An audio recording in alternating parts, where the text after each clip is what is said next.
ولكن البر من آمن بالله واليوم الآخر والعاقبة للمتقين والصلاة والسلام على رسوله محمد وآله وأصحابه أجمعين. أما بعد فأعوذ بالله من الشيطان الرجيم. بسم الله الرحمن الرحيم.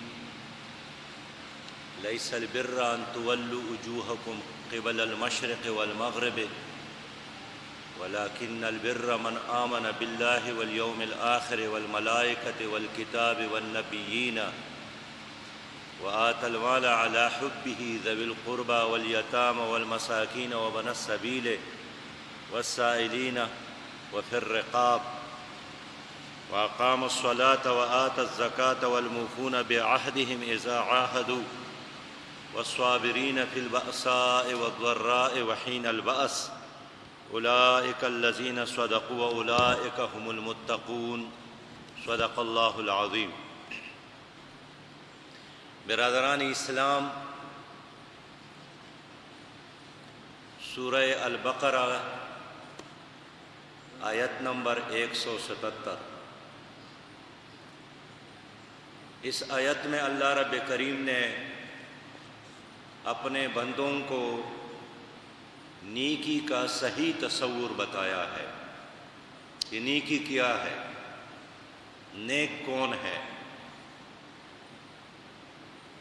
اور یہ بتایا ہے کہ نیکی کسی خاص لباس کا نام نہیں ہے، کوئی ظاہری وضاقتہ کا نام نہیں ہے، کسی خاص مرکز سے وابستگی کا نام نہیں ہے، بلکہ نیکی یہی ہے. لیس البر ان تولوا وجوہکم، یہ کسی خاص طرف منہ کر کے نماز پڑھنے کا نام بھی نہیں ہے. یہ نیکی نہیں ہے کہ آپ نے مشرق کی طرف منہ کر لیا یا مغرب کی طرف. لیس البر ان تولوا وجوہکم قبل المشرق والمغرب ولكن البر من آمن باللہ والیوم الآخر والملائکۃ والکتاب والنبیین. نیکی یہی ہے کہ جس نے ایمان لایا اللہ پر، آخرت پر، فرشتوں پر، کتابوں پر اور انبیاء پر. آپ جانتے ہیں کہ نبی مہربان صلی اللہ علیہ وسلم نے مکہ مکرمہ سے جب ہجرت کی اور مدینہ منورہ تشریف لائے اور وہاں ایک اسلامی حکومت قائم ہو گئی، تو 16 یا 17 مہینے نبی مہربان صلی اللہ علیہ وسلم بیت المقدس کی طرف منہ کر کے نماز ادا کرتے تھے. لیکن اللہ رب کریم ان کے دل کو اور ان کی نیت اور ان کی تمنا کو جانتے تھے. اللہ تعالیٰ نے حکم دیا کہ اب بیت المقدس کی طرف نماز پڑھنے کی بجائے کعبۃ اللہ کی طرف نماز ادا کرو، اس کی طرف رخ کر کے نماز پڑھا کرو. اور جب انہوں نے بیت اللہ شریف کی طرف نماز پڑھنا شروع کیا تو مدینہ منورہ میں یہودیوں نے ایک ہنگامہ کھڑا کیا، شور اور غوغا اور پروپیگنڈا شروع کیا، اور یہی کہتے رہے کہ یہ کیسا پیغمبر ہے، کبھی ایک طرف منہ کر کے نماز ادا کرتے ہیں اور کبھی دوسرے طرف. اور اب تک جن لوگوں نے بیت المقدس کی طرف منہ کر کے نماز ادا کی ہے اور مر گئے تو اس کا کیا ہوگا؟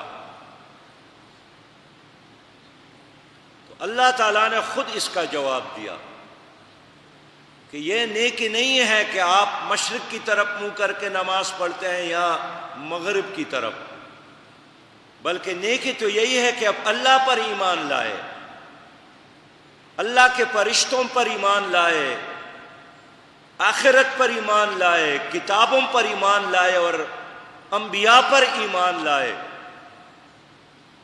اس طرح ایک مناظرہ مکہ مکرمہ میں بھی ہوتا تھا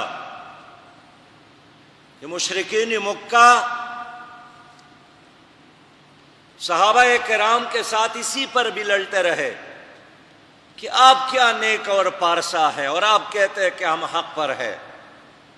نیک تو ہم لوگ ہیں، حق تو ہمارے ساتھ ہے کہ ہم حاجیوں کو پانی بھی پلاتے ہیں اور تعمیر کعبہ میں حصہ بھی لیتے ہیں۔ اب اللہ کا گھر بنانا کوئی معمولی کام تو نہیں ہے۔ اللہ نے وہاں اس کا جواب بھی دیا کہ اجعلتم سقایۃ الحاج وعمارۃ المسجد الحرام کمن آمن باللہ والیوم الآخر وجاہد فی سبیل اللہ لا یستوون عند اللہ، کہ آپ حاجیوں کو پانی پلانا اور تعمیر کعبہ میں حصہ لینا اس آدمی کے عمل کے برابر سمجھتے ہو جنہوں نے اللہ اور آخرت پر ایمان لایا ہے اور جہاد بھی کرتے ہیں، اللہ کے راستے میں دین کی جدوجہد میں حصہ لیتے ہیں۔ لا یستوون عند اللہ، یہ اللہ کے ہاں برابر نہیں ہے۔ یہ اب مناظرے آج بھی ہو رہے ہیں۔ جب آپ کسی کو کہتے ہیں کہ ملک میں اسلامی نظام کے لیے ساتھ دو، وہ کہتا ہے جی میں نے مسجد بنائی ہے نا جی، میں اتنے یتیموں کو کھانا کھلاتا ہوں، ہر سال میں عمرے پر جاتا ہوں، راستے بھی بناتا ہوں، لیکن دیکھیے اقامت دین اور دین کے غلبے کے لیے جدوجہد کرنا یہ ایک کام ہے اور اصل کام ہے۔ اور اللہ نے یہی جواب دیا کہ حاجیوں کو پانی پلانا اور میرے گھر کی تعمیر یہ اہم کام نہیں ہے، اصل کام یہی ہے کہ اللہ اور آخرت پر ایمان لاؤ اور اللہ کے راستے میں اللہ کی دین کے لیے جدوجہد کرو۔ اور یہاں بھی یہودیوں کو اللہ تعالیٰ نے خود یہی جواب دیا کہ لیس البر ان تولوا وجوہکم قبل المشرق والمغرب، یہ ظاہری وضع قطع یہ تقوی نہیں ہے، یہ نیکی نہیں ہے۔ اللہ پر ایمان، فرشتوں پر ایمان، آخرت پر ایمان، کتابوں پر ایمان، انبیاء پر ایمان، اللہ کو وحدہ لا شریک تسلیم کرو، خیر اور شر کا مالک تسلیم کرو، معبود برحق اور قانون ساز تسلیم کرو۔ قل اللہم مالک الملک تؤتی الملک من تشاء وتنزع الملک ممن تشاء وتعز من تشاء وتذل من تشاء بیدک الخیر۔ زبان کلامی تو عیسائی بھی اللہ کو مانتے ہیں، یہودی بھی اللہ کو مانتے ہیں، لیکن اس کا نظام نہیں مانتے ہیں۔ اللہ ایک ہے، جس طرح وہ ایک ہے اس کا نظام بھی ایک ہے۔ اللہ کے ساتھ کوئی شریک نہیں ہے، نہ کوئی لات اور منات اور عزا اور حبل، اور نہ کوئی بادشاہ اور کوئی حکمران، نہ کوئی مولوی صاحب اور نہ کوئی پیر صاحب، وحدہ لا شریک ہے۔ اسی طرح اللہ کا دیا ہوا نظام اسلام بھی لا شریک ہے۔ کوئی سوشلزم، کوئی کمیونزم، کوئی لبرلزم، کوئی جمہوریت، کوئی اسمبلی کا بنایا ہوا قانون اللہ کے نظام کے ساتھ شریک نہیں ہے، وحدہ لا شریک ہے۔ اللہ پر ایمان لاؤ، آخرت کو تسلیم کرو۔ اذا وقعت الواقعۃ لیس لوقعتها کاذبہ، جس کے واقع ہونا جھوٹ نہیں ہے۔ ہم سب نے، آپ سب نے اللہ کے دربار میں حاضر ہونا ہے۔ وَمَن يَعْمَلْ مِثْقَالَ ذَرَّةٍ خَيْرًا يَرَهُ، ذرا برابر نیکی آپ نے کی ہے، اللہ تعالیٰ وہ آپ کے سامنے رکھے گا۔ اللہ کی عدالت ہوگی۔ ایک ایسا دن آنے والا ہے کہ آپ کا منہ بند ہوگا، آپ بات نہیں کر سکیں گے، اور تمہارے اپنے ہاتھ اور پیر تمہارے اوپر گواہ بن جائیں، پھر آپ کیا کریں گے؟ فرشتوں پر ایمان لانا لازمی ہے، کتاب پر ایمان لانا لازمی ہے۔ قرآن پر ایمان لانے کا مطلب کیا ہے؟ ذالک الکتاب لا ریب فیہ، یہ ایک ایسی کتاب ہے جس میں کوئی شک نہیں ہے۔ تو اس کتاب نے جس چیز کو حق قرار دیا ہے اس کو حق تسلیم کرنا، اس کتاب کی حرام اور حلال کو حرام اور حلال تسلیم کرنا، قرآن نے جس چیز کو کامیابی قرار دیا ہے اسی کو کامیابی سمجھنا، انبیاء پر ایمان لانا، اور نبی مہربان صلی اللہ علیہ وسلم پر ایمان لانے کا مطلب یہی ہے کہ آپ اس کی تابعداری بھی کریں اور اس کے ساتھ محبت بھی کرے۔ قبر میں بھی یہی سوال ہوگا، من ربک، تمہارا بادشاہ کون تھا؟ کس کی بادشاہت کو آپ نے تسلیم کیا تھا؟ کس بادشاہ کے نظام کے مطابق آپ نے زندگی گزاری تھی؟ ما دینوں کا، تمہاری زندگی کا طریقہ کیا تھا؟ ما تقولو فی حق حاضر الرجل، اس پیغمبر کے بارے میں تمہارا کیا خیال ہے؟ تو اگر آپ نے تابعداری کی ہے، اطاعت کی ہے، محبت کی ہے، آپ جواب دے سکیں گے کہ میرا رب اللہ ہے، میرا طریقہ زندگی دینی اسلام تھا، اور یہ نبی آخر زمان ہے۔ لیکن اگر آپ نے ساری زندگی یہاں بغاوت میں گزاری ہے، منافقت میں گزاری ہے، دو رنگی میں گزاری ہے، چل ول میں گزاری ہے، تو قیامت قبر میں آپ کوئی جواب نہیں دے سکیں گے، اور یہی کہیں گے کہ میں تو کچھ نہیں جانتا ہوں۔ نبی مہربان صلی اللہ علیہ وسلم نے فرمایا ہے کہ ایمان لانے کا مطلب یہی ہے کہ ان کے ساتھ محبت کرے۔ لا یؤمن احدکم حتی اکون احب الیہ من والدہ وولدہ والناس اجمعین، آپ میں سے کوئی مومن نہیں ہو سکتا ہے جب تک میرے ساتھ اس کی محبت والدین اور بچوں اور سارے عالم اور جہان سے زیادہ نہ ہو۔ میرے پیارے بھائیوں اور دوستو، یہ ایمانیات ہے، لیکن صرف ایمان بھی کافی نہیں ہے۔ اس آیات البر میں اللہ تعالیٰ نے فرمایا کہ پھر ثبوت بھی دینا ہے اور اللہ کے راستے میں خرچ کرنا ہے۔ وَآتَى الْمَالَ عَلَى حُبِّهِ ذَوِي الْقُرْبَى وَالْيَتَامَى وَالْمَسَاكِينَ وَابْنَ السَّبِيلِ وَالسَّائِلِينَ وَفِي الرِّقَابِ، اپنے مال کو خرچ کرنا ہے۔ کس کو دینا ہے؟ رشتہ داروں کو دو، یتیموں کو، مسکینوں کو، مسافروں کو، فقیروں کو، اور قیدیوں کو چھڑانے میں، آزادی دلانے میں خرچ کریں۔ میرے بھائیوں اور دوستو، سخاوت جو ہے، سخاوت یہ ایمان کا حصہ ہے۔ نبی مہربان صلی اللہ علیہ وسلم نے فرمایا ہے کہ والذی نفسی بیدہ، نبی مہربان فرماتا ہے کہ اس ذات کی قسم جس کے قبضہ قدرت میں میری جان ہے، اس ذات کی قسم۔ کس چیز پر قسم؟ کہ آپ میں سے کوئی بندہ مومن نہیں ہو سکتا ہے، لا یؤمن عبد حتی یحب لأخیہ ما یحب لنفسہ۔ بہت بڑی بات ہے کہ آپ میں سے کوئی بندہ مومن نہیں ہو سکتا ہے کہ جب تک وہ چیز جو اپنے لیے پسند کرتے ہیں وہ دوسروں کے لیے پسند نہ کرے۔ ذرا اس حدیث مبارک کے آئینے میں اپنی شکل کو دیکھے، اپنے عمل کو دیکھے، اپنی نیت کو دیکھے، اپنے ارادے کو دیکھے۔ کبھی ہم نے اس طرح تصور بھی کیا ہے؟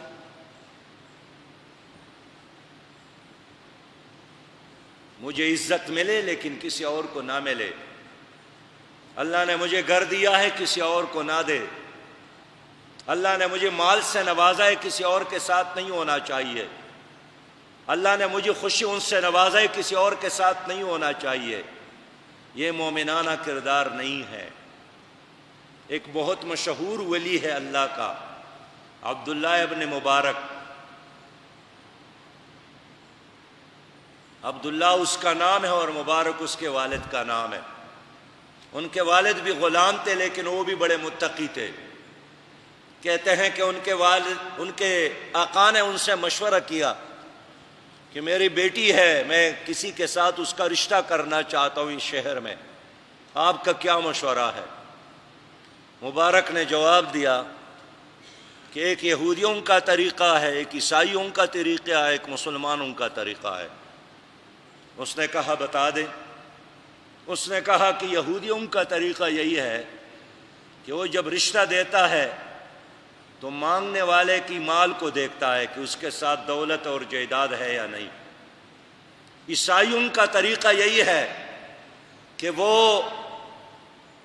حسن اور جمال اور سٹیٹس اور منصب کو دیکھتے ہیں، اور مسلمانوں کا طریقہ یہی ہے کہ وہ تقوی اور پرہیزگاری کو دیکھتے ہیں۔ اب آپ کی مرضی۔ ان کا آقا اپنے گھر جاتے ہیں اور اپنی بیوی سے مشورہ کرتے ہیں کہ میں نہ یہودی ہوں اور نہ عیسائی ہوں، اور اس لیے اپنی بیٹی کا رشتہ اس نے اپنے گاؤں کے سب سے زیادہ متقی اور پرہیزگار آدمی سے کیا جو ان کا اپنا غلام مبارک تھا۔ تو یہ عبداللہ اسی کا بیٹا ہے۔ یہ عالم بھی تھے، محدث بھی تھے، فقیہ بھی تھے، تاجر بھی تھے۔ ایک بار اس کو معلوم ہوا کہ ایک شخص کو ضرورت ہے اور اس پر قرضہ ہے، تو اس نے اپنے نوکر کو خط دیا اپنے ناظم بیت المال کے نام کہ اس آدمی کو 7,000 درہم دے دے۔ وہ آدمی ان کے پاس گیا تو ناظم صاحب نے ان سے پوچھا کہ آپ پر کتنا قرضہ ہے؟ اس نے کہا کہ میرے اوپر 700 درہم کا قرضہ ہے۔ وہاں 7,000 لکھا تھا۔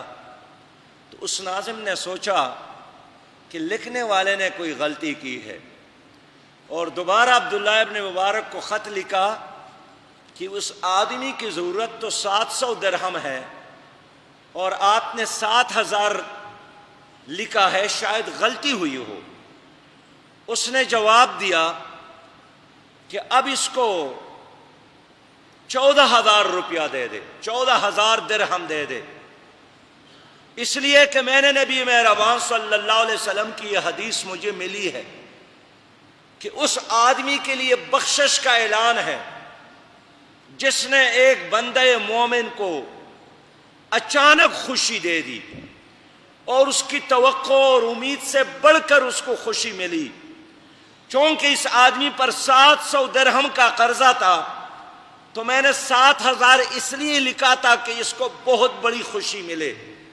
اب ان کو معلوم ہوا ہے کہ میں نے خط میں 7,000 لکھا ہے، اب اگر 7,000 ان کو دے بھی دے دے تو یہ کوئی اچنبے اور بڑی بات نہیں ہے، اس لیے اب ان کو 14,000 دیا جائے کہ حضور صلی اللہ علیہ وسلم کی اس حدیث پر عمل ہو۔ میرے بھائیوں اور دوستو، مال خرچ کرے اللہ کے راستے میں، اللہ آپ کو واپس دے گا، اور یہ کوئی چوائس بھی نہیں ہے۔ قرآن کریم میں مشہور صورت ہے اور آپ سب کے علم میں ہے، ارأیت الذی یکذب بالدین فذلک الذی یدع الیتیم ولا یحض علی طعام المسکین۔ کیا آپ نے اس شخص کو دیکھا ہے جو قیامت کو جھٹلاتا ہے؟ وہی شخص تو ہے نا جو یتیم کے لیے انتظام نہیں کرتا ہے طعام کا، اور مسکین کا حق ادا نہیں کرتے ہیں، اگنور کرتا ہے، دکے دیتے ہیں۔ ارأیت الذی یکذب بالدین۔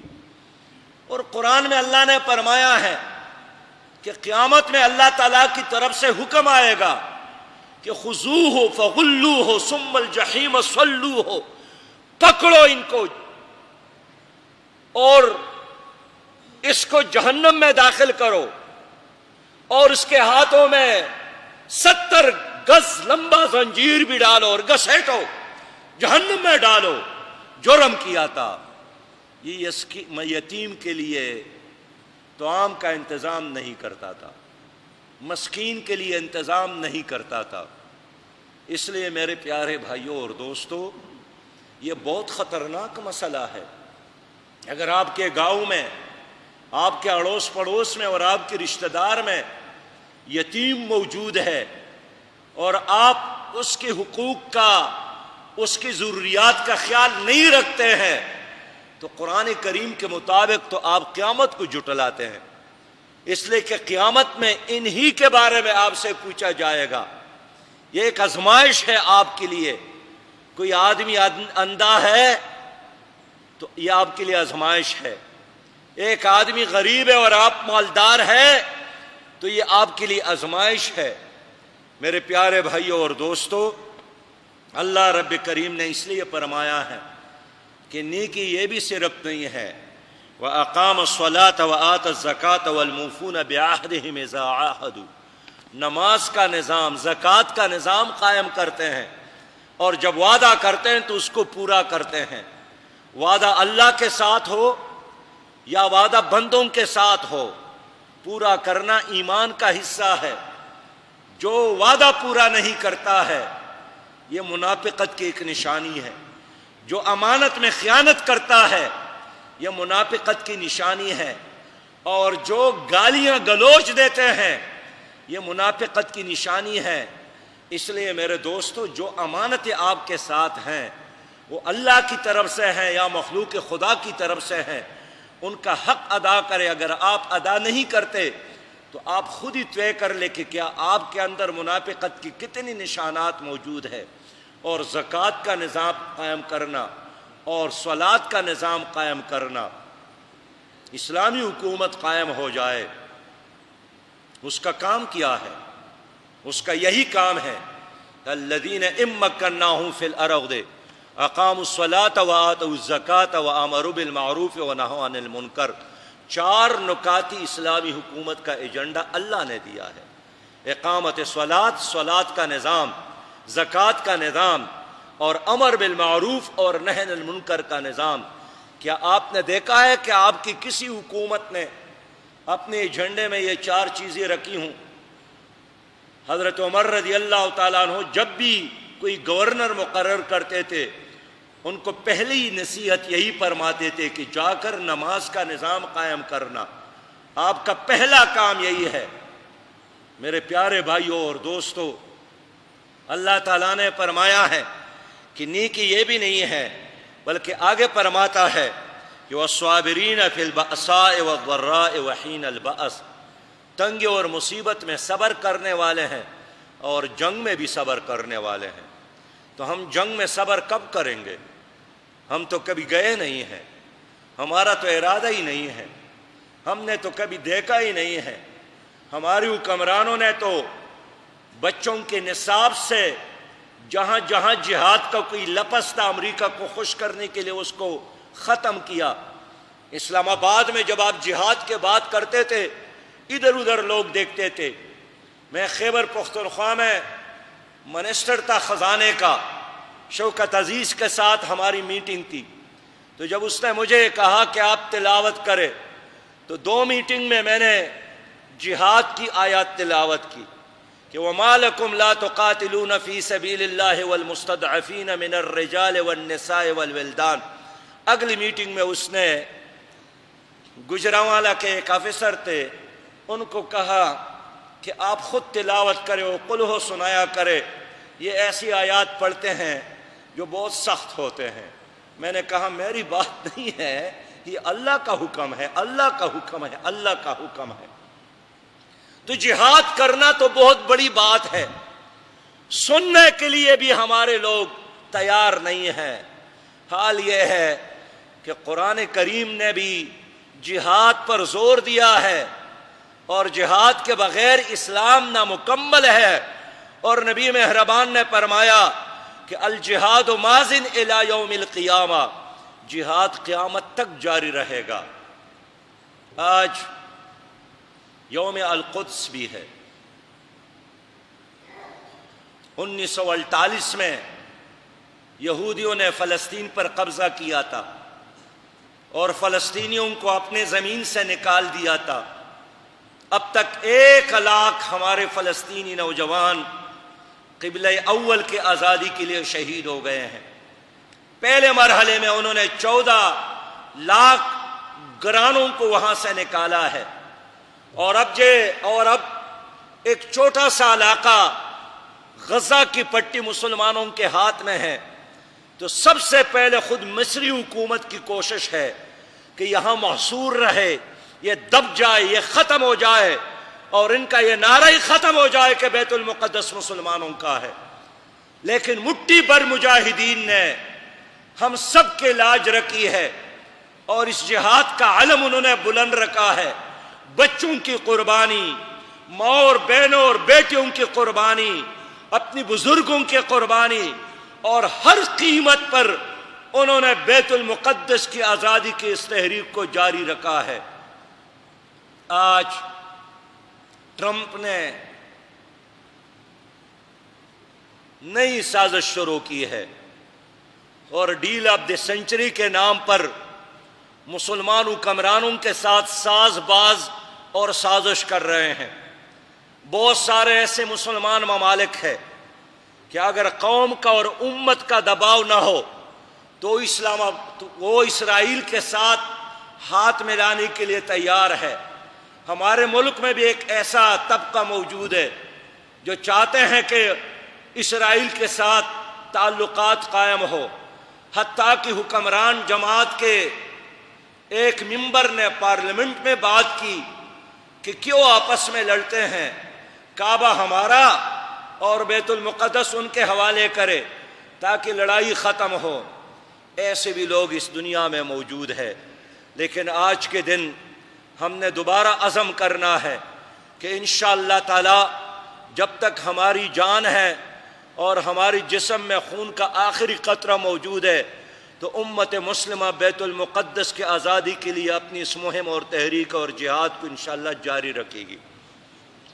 میں عالم اسلام سے بھی اپیل کرتا ہوں، مسلمان حکمرانوں سے بھی اپیل کرتا ہوں، OIC کی ممبران سے بھی اپیل کرتا ہوں کہ کشمیر کا مسئلہ ہو یا بیت المقدس کا مسئلہ ہو، یہ امریکہ تمہارے لیے حل نہیں کرے گا، یہ تو اللہ تعالیٰ کا فیصلہ ہے کہ لن ترضى عنك اليهود ولا النصارى حتى تتبع ملتهم، یہ کبھی آپ کے دوست نہیں ہو سکتے جب تک آپ ان کے غلام نہ بن جائے۔ تو آپ ان کے غلام بن گئے ہیں۔ فلسطین آزاد ہوگا جہاد کے زور سے، اور صبح بھی شیخ القرآن نے فرمایا کہ کشمیر کی آزادی کا راستہ بھی جہاد کا راستہ ہے۔ آپ کیوں تک گئے؟ فلسطینی تو قربانیاں دے دے کر نہیں تک، کشمیری نہیں تک گئے، نہ ڈر گئے، نہ دب گئے، نہ جھک گئے، نہ مایوس ہو گئے۔ ایک شہید ہوتا ہے اور دوسرا بیٹا لوگ پیش کرتے ہیں۔ مائیں اپنے بچوں کو وصیت کرتے ہیں کہ میرا دودھ آپ کے لیے حرام ہو اگر آپ نے اس جہاد کو چھوڑا۔ اور یہی وجہ ہے کہ فلسطین کی نئی نسل اور کشمیر کی نئی نسل پہلے سے بھی بڑھ چڑھ کر اس جہاد میں حصہ لے رہے ہیں۔ میرے پیارے بھائیوں، اس لیے آج کا دن جمعۃ الوداع بھی ہے، اور اب کے بعد کچھ دن بعد یہ مہینہ ہم سے رخصت ہوگا۔ یہ معزز مہمان رخصت ہو رہا ہے، جس نے آپ کے لیے رحمت کا پیغام لایا تھا، جس نے آپ کے لیے مغفرت کا پیغام لایا تھا، نے آپ کے لیے نار جہنم سے نجات کا پیغام لایا تھا۔ یہ ایک ایسا مہمان تھا جن کے ساتھ لیلۃ القدر کا تحفہ بھی آپ کے لیے تھا۔ میرے دوستو، یہ ہم سے جدا ہو رہے ہیں، تمہارے چہروں پر یہ نورانیت اس کی وجہ سے ہے، تمہارے دلوں کے اندر سرور اور سکون یہ اس مہینے کی وجہ سے ہے۔ یہ اب مہینہ یہ ہم سے رخصت ہو رہا ہے، میرے دوستو اب بھی کچھ لمحے ہیں، جن لوگوں نے توبہ نہیں کیا ہے وہ اخلاص کے ساتھ توبہ کر لے۔ جن لوگوں نے اپنے معاملات اللہ کے ساتھ نہیں بنائے ہیں، مایوس نہ ہونا، توبے کا دروازہ کھلا ہے، اپنے معاملات اللہ تعالیٰ کے ساتھ ٹھیک کر لے۔ نبی مہربان نے خوشخبری دی ہے کہ التائب من الذنب کمن لا ذنب لہ، جس نے توبہ کیا گناہ سے وہ اسی طرح ہے کہ جس طرح اس نے کوئی گناہ نہیں کی ہو۔ اس سے بڑی خوشخبری آپ کے لیے ہو سکتی ہے۔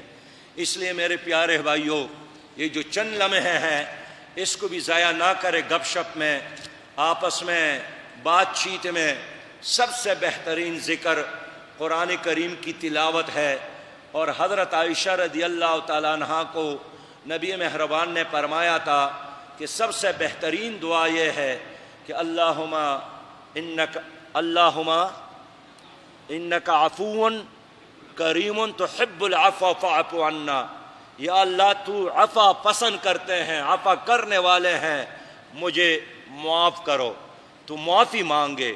میں آج حکومت سے بھی کہنا چاہتا ہوں کہ عید کا دن آنے والا ہے، اور جتنے بھی حکومت کے ایسو پیس تھے، ماشاءاللہ حکومت کی دی ہوئی ایسو پیس کی پابندی نہ پیٹرول پمپ نے کی ہے، نہ مارکیٹ والوں نے کی ہے، نہ دکانداروں نے کی ہے، نہ کیبنٹ اجلاس میں وہ ایسو پی ہم نے دیکھا ہے۔ وہ پابندی صرف مساجد میں اللہ والوں نے کی ہے۔ اور ہمارے صدر صاحب بھی مسجد کے دورے پر گئے کہ لوگ 6 فٹ کے فاصلے پر کھڑے ہیں یا نہیں۔ صدر صاحب کو کسی پمپ کا بھی دورہ کرنا چاہیے تھا، بازاروں کا دورہ بھی کرنا چاہیے تھا، سبزی منڈیوں کا دورہ بھی کرنا چاہیے تھا، لیکن حکومت سے اب یہی مطالبہ ہے کہ عید کے دن کے اجتماعات پر پابندی نہیں ہونا چاہیے۔ مسلمانوں کو اجازت دی جائے کہ وہ آزادی کے ساتھ، خوشی کے ساتھ نماز عید ادا کر سکے۔ لوگ خود ہوشیار ہے، اپنی صحت کا خیال بھی رکھتے ہیں۔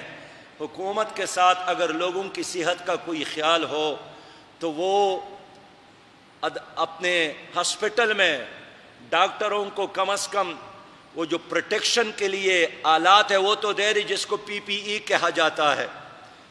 ڈاکٹروں کو دوائی دے دے تاکہ وہ مریضوں کو دے دے۔ 9,000 روپیہ اور 5,000 روپیہ کرونا ٹیسٹ لیا جاتا ہے، اور چند ہی لیبارٹریاں ہیں۔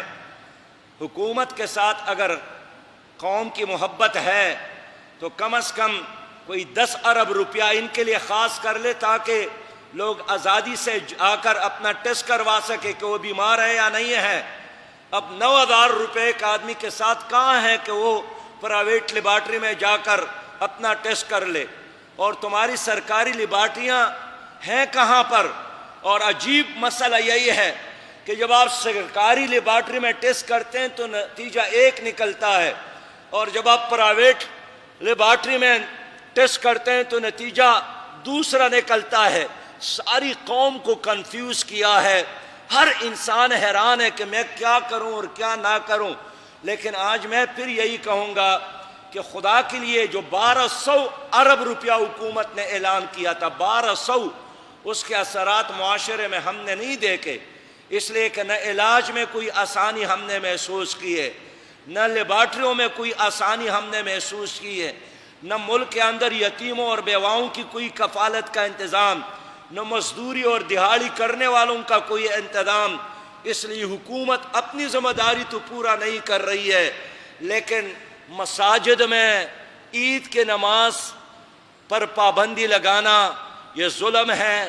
اور میں یقین کے ساتھ بات کرتا ہوں کہ انشاءاللہ تعالی اس رمضان کے بعد یہ کرونا وائرس دنیا میں ہو یا نہ ہو، عالم اسلام سے یہ ختم ہو جائے گی، اس لیے کہ اتنے لوگوں نے دعائی کی ہے، ایسے اللہ والے لوگ موجود ہیں، نیک لوگ موجود ہیں، دیندار لوگ موجود ہیں۔ اللہ تعالیٰ انشاءاللہ تعالیٰ عالم اسلام کو بچائے گا۔ وآخر دعوانا الحمدللہ رب العالمین۔